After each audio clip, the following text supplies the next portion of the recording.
Hey guys, welcome to Texas Clay Fest 2020. My name is Lucas McCain. I'm here in my Fort Worth, Texas studio, and I make functional pots in an electric kiln. Today, I'm going to show you how to make a plate with some textures like this.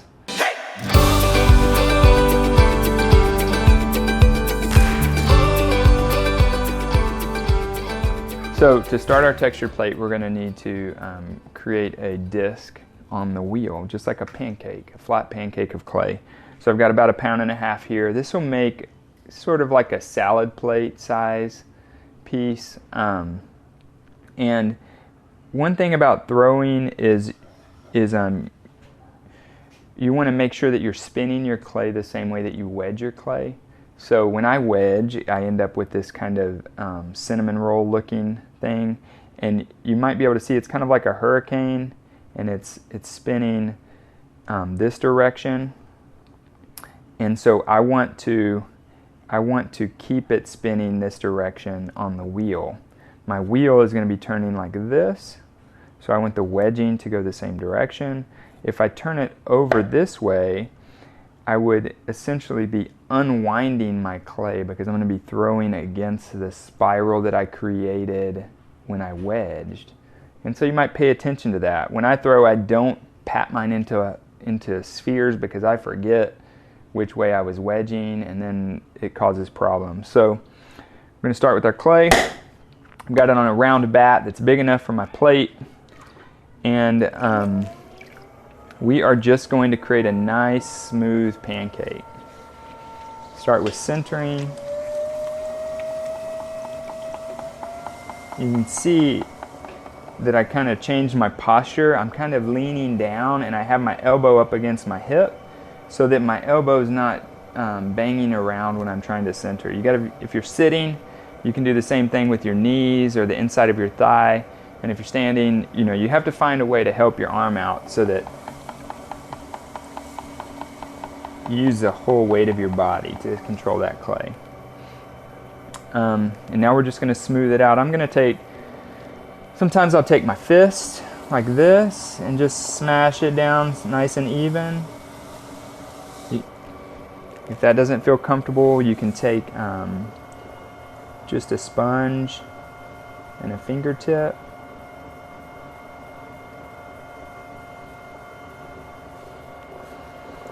We want it to be a little thicker in the middle. It's got a slight dome to it. And then we want to go ahead and smooth it out. I'll use this metal rib and just make it nice and smooth.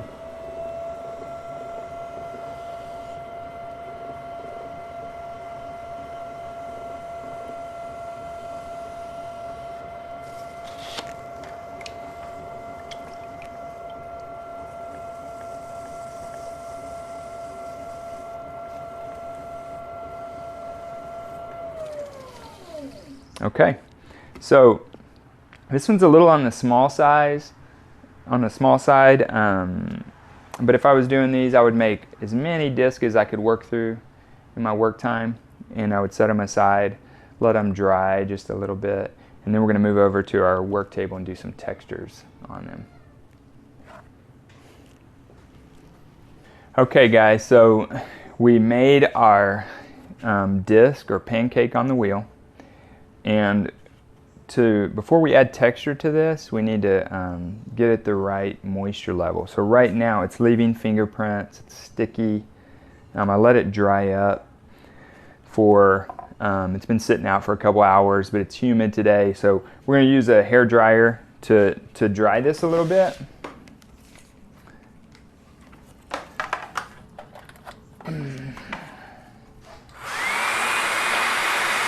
You could do this on the wheel too, to let it spin. We just had a good setup here with the camera so you can see.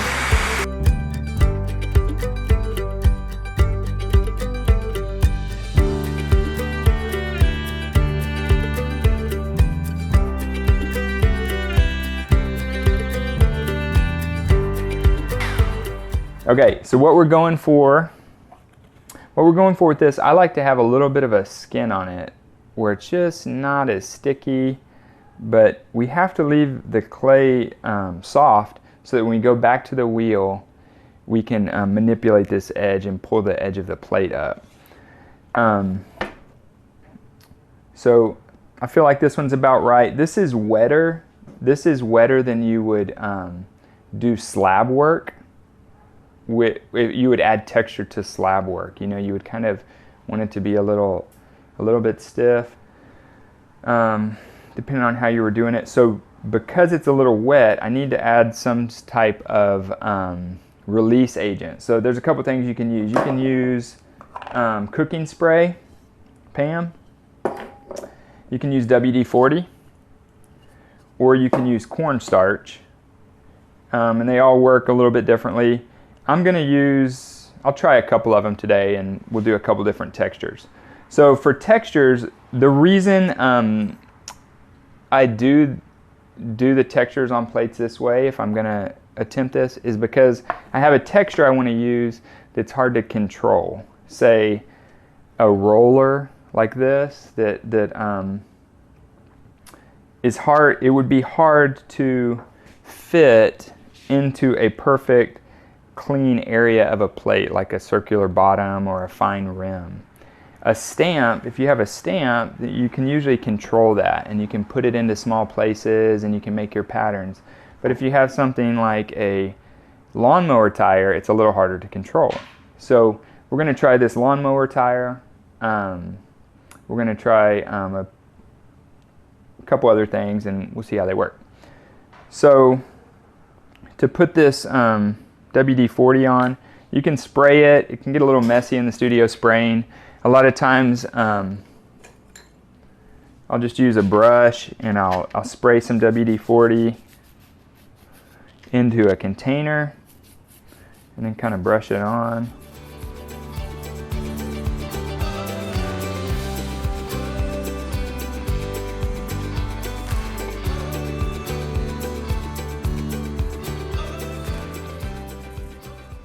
Okay, and then we're just going to roll it across.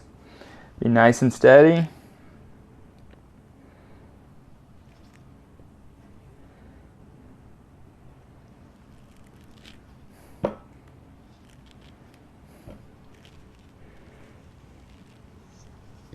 And you don't have to worry about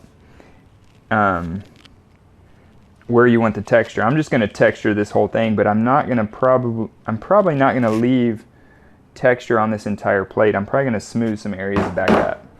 So we've got a textured pancake, textured disc here.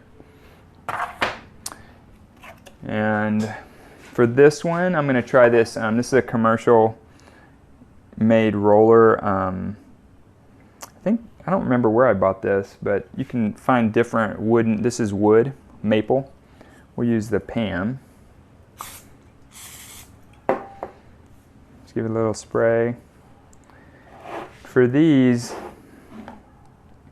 I like to start on my fingertip and then get a nice consistent roll all the way through.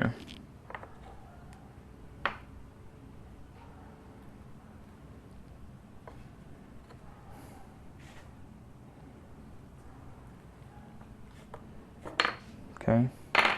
So now we've got a textured disc with this little floral pattern. You can see right here how I added too much pressure and it kind of smushed it out. And we'll go back and look at that when we go to the wheel and see how that can be adjusted.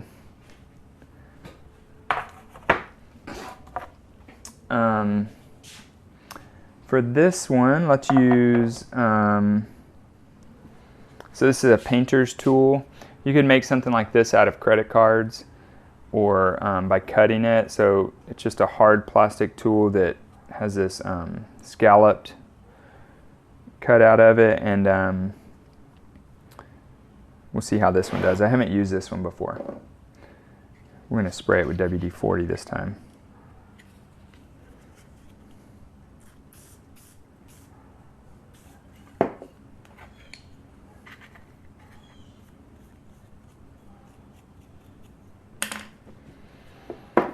And if you're going to drag something through clay, it seems to work best when I kind of put an angle to it. instead of holding it upright. And I like to be kind of aggressive with this.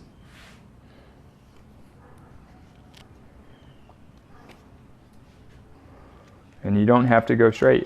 We could have done some arcs. In fact, we'll just kind of come across there. See what happens.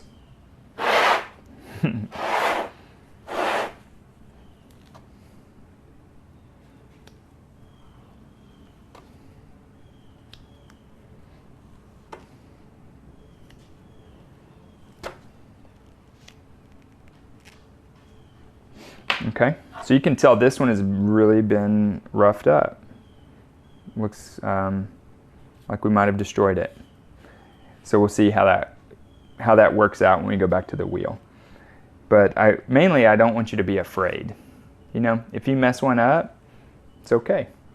Sometimes really interesting things happen when you get past being careful, I think. And so you know, some of these interesting edges, some of these interesting overlaps where the tools overlap and create a secondary type of line that wasn't a part of the tool. Sometimes those things are interesting. So don't be afraid of like really attacking the clay. And we'll do one more. These little guys here are, I saw a demo of, you know, just making little rollers out of disc of clay. So this is a little disc of clay. I kind of have an indentation there for where your fingers can fit, and they roll. And you can just experiment and make all kinds of patterns. And if they don't work, you are out $0 in just a little bit of time. So we'll try this one here.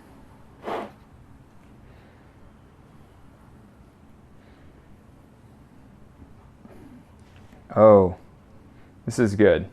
I forgot to spray it. And so you can see I took this dry bisqueware and I started rubbing it on the wet clay, and now it's sticking. So it's making a mess. You can see like it's pulling up like a weird texture. I don't like that. So I'm gonna stop with this one, but that'll give you an example of what happens when you do that. So we're gonna go to this piece of wood.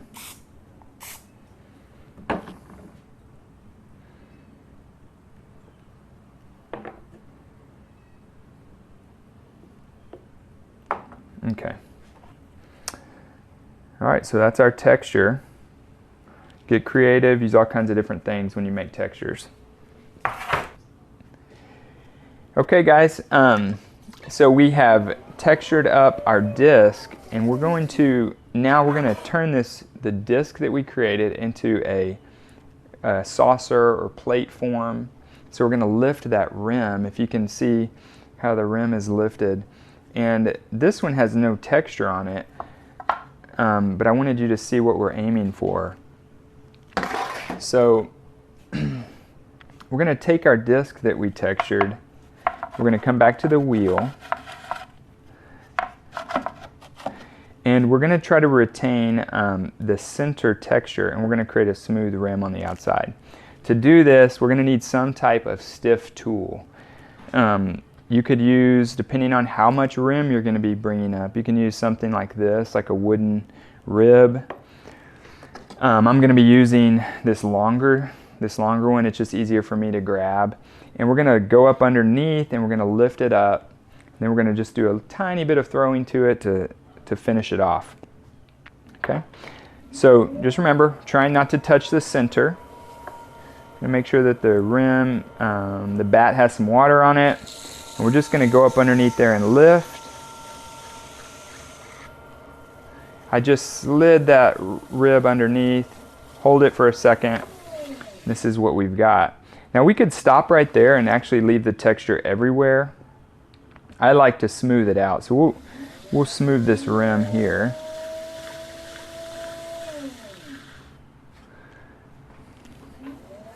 And now you get into your preferences. So if you're okay with organic edges, edges that aren't perfect, you can leave it here, and we could be done. We could let this dry, and we could turn this over and trim it when it's leather hard. Put a foot on it, and we're done. We've got us a plate. Let's try a different one that's a little more finished. We'll leave this one pretty organic. Okay, so again, we've got our texture. We're going to add some water to the bat. We're going to take our wooden tool, and we're just going to slide it underneath, keeping it tight to the bat.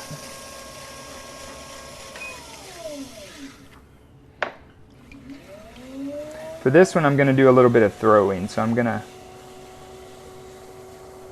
just throw away that texture, literally. I'm just going to pull my fingers through like I'm throwing a pot, smoothing it.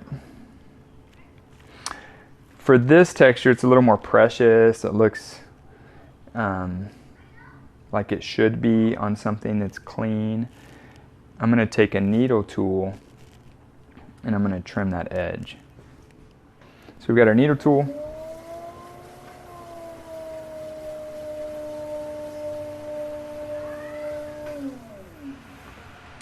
We're going to trim that and make it nice and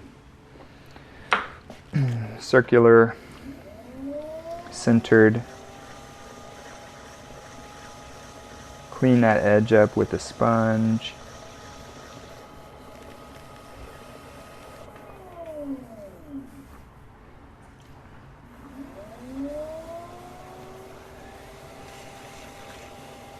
You can smooth this out as much as you want if you want to create a smooth area, which I do for this. So a metal rib will clean it even further. And I'm really erasing the texture from this section of the plate.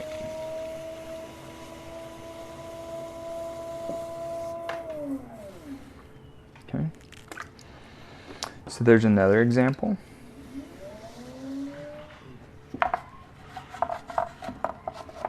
Now, some people may not enjoy using this tool. Sliding up underneath may feel really awkward.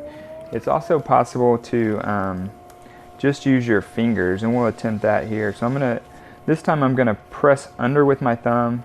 It's gonna compress all the clay on the rim into a thick, now we've got this thick rim of clay, and we're going to grab that and throw that instead of just lifting up with the rib.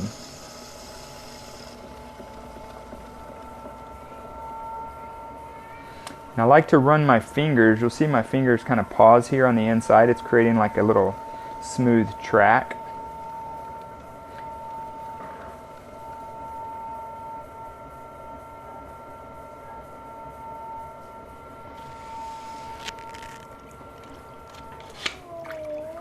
And then you can lay this back down.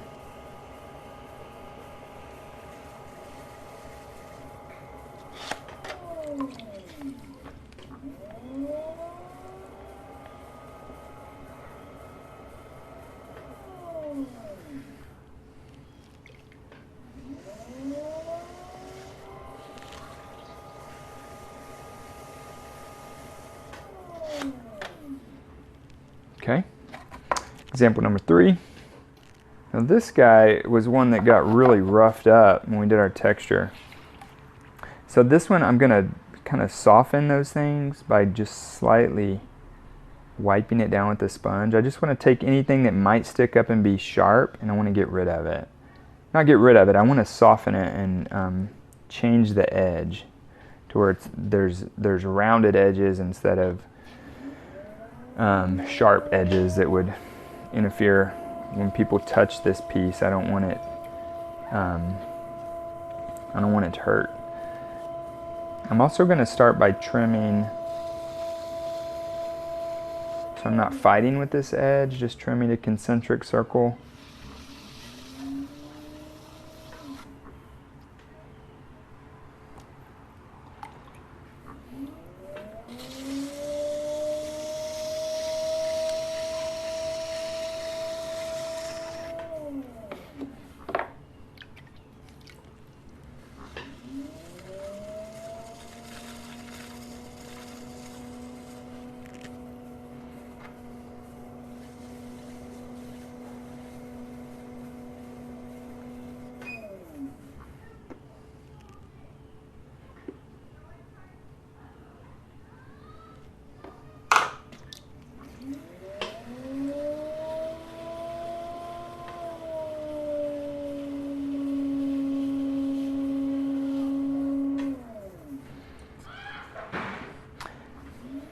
For this piece, I'm going to do something a little different.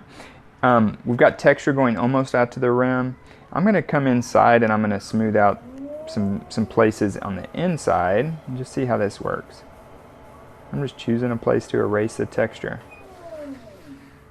And it just has a different, gives you a different option. You could make the entire center smooth and leave a bigger section on the outside rough. We're gonna leave this one like that. There you go.